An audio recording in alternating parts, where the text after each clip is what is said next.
So this tempter figure then takes Jesus to Jerusalem and puts him in a place called the pinnacle of the temple with the temptation.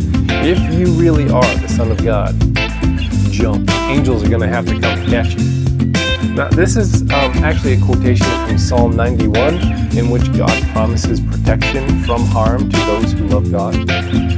Now, in order to understand the nature of this test, we must know a little bit about the architecture of the temple, but I promise I'm not going to get too nerdy on you, because it's just going to be enough nerdiness. We're going to ride nerdy. So, the Jewish temple was the largest religious structure anywhere in the entire Roman Empire. And that is to say a lot, because they had some big buildings. Now, on the south end of the temple, there was this courtyard that bordered the main road through Jerusalem. So a lot of people were there, a lot of people could see it. People on the road, people in the courts. And this was a huge gathering place for the people. Now, directly above this was the pinnacle of the temple. And here is where the Jewish priest would come and he would blow a loud horn to capture everyone's attention in the city to remind them, hey, guys, time to pray. Now, Dr. Taylor Halverson actually says this place of trumpeting was a very visual, very public, very well-known and significant place for marking the religious rhythms of the spiritual life of the Jews. So, this is a big deal. The pinnacle of the temple is not just some high place. It's actually a very strategic place. It's not just the high spot on the cool building. It's the strategic place for making announcements. Now, what would Christ want to announce? Perhaps maybe he's the Messiah, right? It was believed that this was the very spot the Messiah was going to come and announce his identity and purpose. So that's where he was going to do it. A common writing of the day actually says this about Messiah's coming. In the hour when King Messiah comes, he stands upon the roof of the sanctuary, there's our pinnacle of the temple, and proclaims to all of Israel, saying, you poor, the time of your redemption draws near, and if you believe, rejoice in my light, which is risen upon you. And they, speaking of the Gentile world, they shall come and lick the dust from under your feet, the King Messiah, and all shall come and fall on their faces before Messiah and before Israel, and all will be servants of the Messiah and to Israel, and everyone in Israel shall have 2,800 servants apiece. Oh, wow, dang. So to some, the arrival of the Messiah was the enslavement of the world. Like, wow, really nice.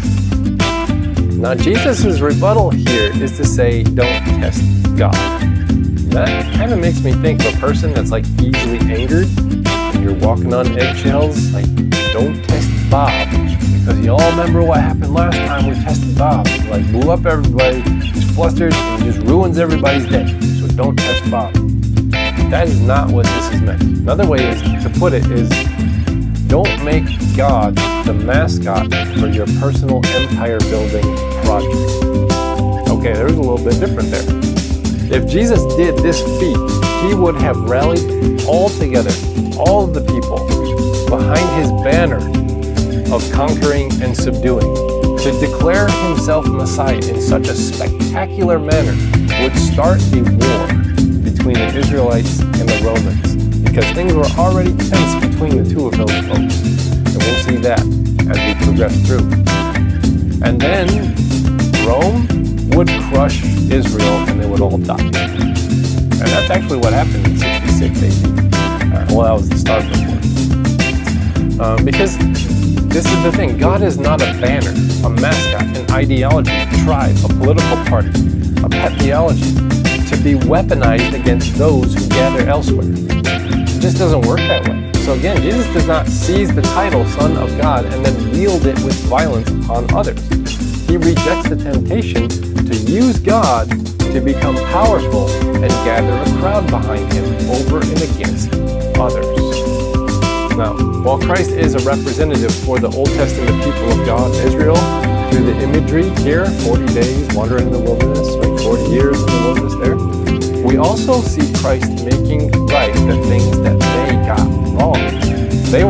be a kingdom of priests serving the world, and instead they fought for the high places at the table of power and then fell in the process. Now, pinnacles are great places to look down upon people. But Christ has not come to seize power and look down and exercise authority over folks for the benefit of a select few.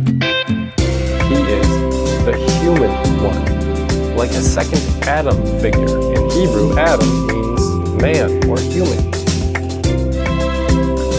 So all of humanity is represented in Christ, not merely one tribe. And all of humanity is redeemed through Christ, not merely one tribe.